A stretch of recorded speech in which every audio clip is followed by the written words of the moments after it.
Rent a girlfriend एक ज़बरदस्त anime है जिसमें रोमांस के साथ साथ कॉमेडी, ड्रामा और फन भरा हुआ है। तो अगर तुमने भी रेंट अ गर्लफ्रेंड देखी हुई है तो इसे देखने के बाद ज़रूर क्रेविंग हुई होगी इसी तरह की और भी एनीमे देखने की। तो इस वीडियो में मैं तुम्हें 5 बेस्ट, ज़बरदस्त और धमाकेदार रेंट अ गर्लफ्रेंड जैसी ही एनीमे के बारे में बताने वाला हूँ। और अगर तुम्हें कागुया-सामा लव इज़ वॉर जैसी एनीमे देखना है जिसमें कॉमेडी तो हो लेकिन डबल रोमांस हो, तो इस तरह की एनीमे की रिकमेंडेशन इस वीडियो पे बता चुका हूँ। तो इस वीडियो को भी जाकर ज़रूर चेक कर सकते हो।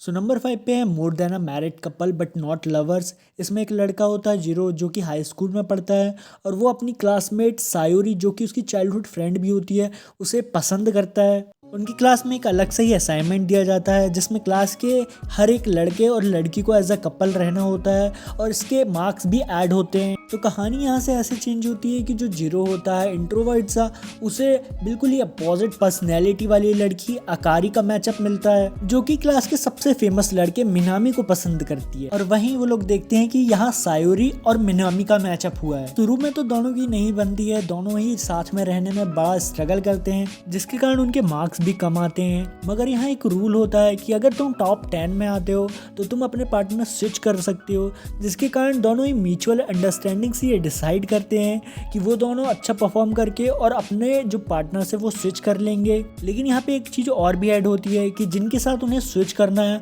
उन्हें भी टॉप 10 में होना चाहिए। अब जीरो और अकारी दोनों के साथ के रहने का फेज, दोनों के स्ट्रगल का फेज, ये बहुत ही बेहतरीन स्टोरी लाइन के साथ बिल्डअप की गई एनीमे है। So it is quite good anime.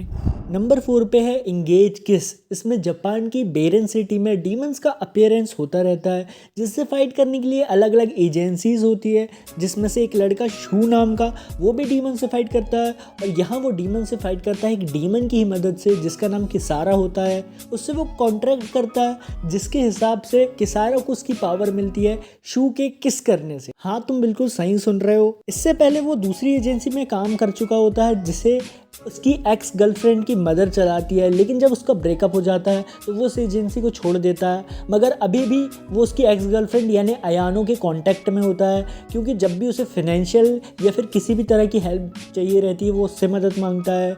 क्योंकि जब वो डीमंस का एक्सॉर्सिज्म करता है उसमें जितना उसे प्रॉफिट होता है उससे ज़्यादा उसे लॉस हो जाता है। और तुम मानोगे नहीं कि किसारा जितना उसके डीमन के एक्सॉर्सिज्म में हेल्प करती है उससे ज़्यादा उसके घर के लाइवलीहुड में उसकी हेल्प करती है।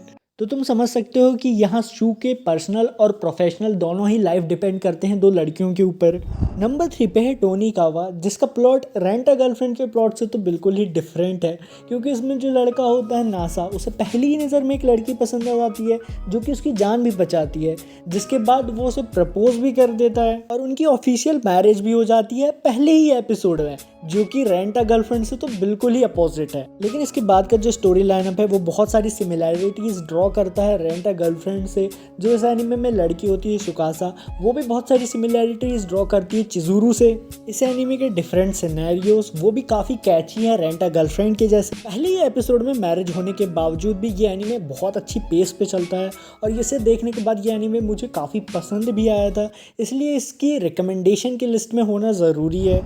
तो नंबर 2 पे है बनी गर्ल सेनपाई। जिस तरह मिजुहारा का बैकग्राउंड एक्ट्रेस वाला होता है रेंट अ गर्लफ्रेंड में, उसी तरह इस एनिमे में जो माई होती है वो एज अ चाइल्डहुड एक्ट्रेस बहुत फेमस होती है, लेकिन कुछ रीजंस के कारण वो इस चीज़ से दूर होते जाती है, जिसके कारण लोग उसे नोटिस करना बंद कर देते हैं। अब इस चीज़ को नाम दिया गया है पोवर्टी सिंड्रोम, जो कि डिसीज़ तो नहीं है लेकिन काइंड ऑफ अ डिसीज़ जैसा ही है, जिसमें नोटिस करना तो बंद ही कर देते हैं, साथ ही ये भी भूलने लगते हैं कि इस तरह की या फिर इस नाम का कोई लड़का या लड़की है भी। जिस रीज़न से माई एक बार बनी गर्ल बन के और एक लाइब्रेरी में घूमती है ताकि लोग उसे नोटिस करें, लेकिन यहाँ उसे कोई नोटिस नहीं करता सिवाय एक लड़का जिसका नाम साकुटा होता है। और यहीं से स्टोरी शुरू होती है। वो उसकी हेल्प करता है इस चीज़ से बाहर निकलने में, वो उसका एक्ट्रेस वाला करियर रिवाइव करने में भी हेल्प करता है, ठीक रेंट अ गर्लफ्रेंड वाली एनीमे के तरह ही।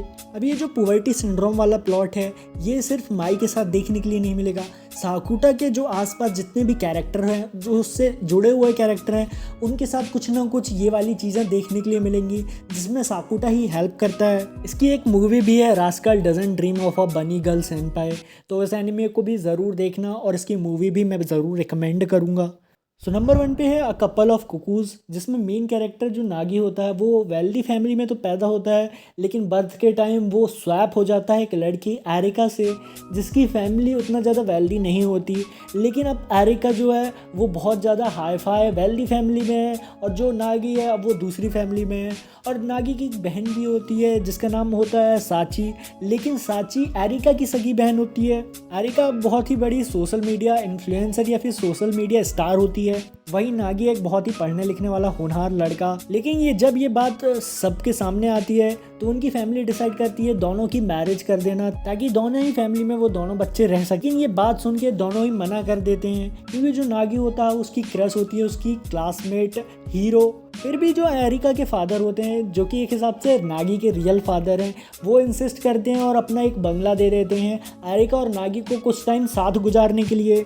अब जैसा रिलेशनशिप कॉम्प्लेक्सिसिटी तुम्हें रेंट अ गर्लफ्रेंड में देखने के लिए मिली है, वैसा ही लव क्वाड्रिलेटरल तुम्हें यहाँ अ कपल ऑफ कुकूज में देखने के लिए मिलेगा। क्योंकि नागी और एरिका का तो एज अ स्पाउस वाला रिलेशनशिप चल ही रहा है, लेकिन नागी पसंद करता है हीरो को, जिसकी ऑलरेडी एंगेजमेंट फिक्स हो चुकी है। और वहीं जो नागी की बहन है, जो कि रियल बहन है एरिका की, साची, वो भी पसंद करती है नागी को। तो इस तरह का जो तुम्हें सर्कल देखने के लिए मिलेगा।